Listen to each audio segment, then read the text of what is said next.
صل على محمد وآل محمد. The last Imam and final successor of the Prophet appointed by Allah is our 12th Imam. His name is Muhammad, but he is known by many titles including al-Hujjah, the proof of Allah, and the most popular is al Mahdi, the one guided by Allah. Allah subhanahu wa ta'ala had hidden the pregnancy of the mother of Imam al Mahdi, and when the Imam was born, according to some narrations, he spoke up, like among the past prophets Isa alayhi salam had done, reciting verses of the Holy Quran.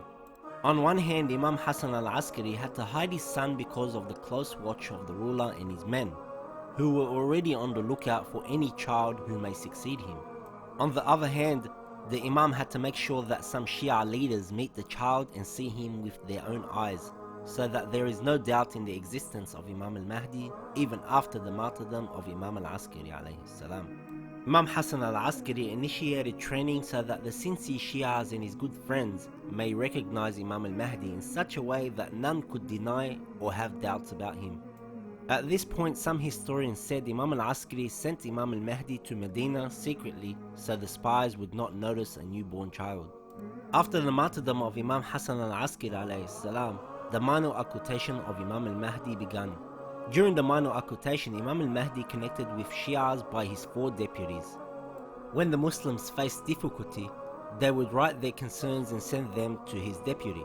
The deputy would send it to the Imam would respond, endorse it with a seal and signature, and return it to the concerned parties. The first deputy was Uthman bin Sa'id. After Uthman's death, his son Muhammad became the second deputy. After Muhammad's death, Hussein bin Ruh al-Nawbakhti became the deputy.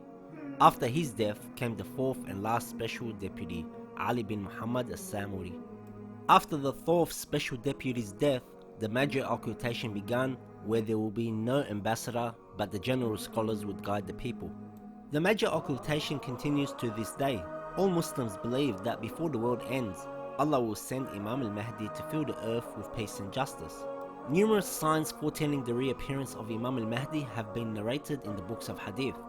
Many of these signs are general in nature and talk about a world filled with injustices such as open disbelief in Allah, widespread adultery, widespread drinking of alcohol, disobedience and disrespect of parents, the taking and giving of interest freely, the use of music and intoxicants, obsession with the world and excessive materialism, the lack of any sense of shame or modesty, the inability to distinguish good from bad and right from wrong, the rule of oppressors and the righteous being weak in power, and so on.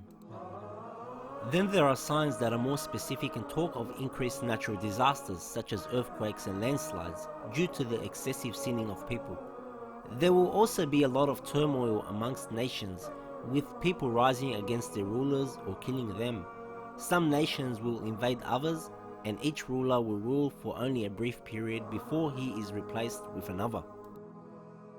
Then there are some signs of the coming of the Mahdi that are regarded as definite signs, and the Ahlul Bayt told us not to expect Imam al Mahdi until these signs have appeared, such as the Sufyani. An evil man from the descendants of Abu Sufyan will rise to power. He will fight Imam al Mahdi but finally be killed. Return of Prophet Jesus alayhi salam. He will return to help Imam al Mahdi. He will also pray behind Imam al Mahdi, showing his support. Dajjal. He is also known amongst the Christians as the Antichrist. He will come at a time when people are starving all over the world and will dominate over people by demanding that they worship him.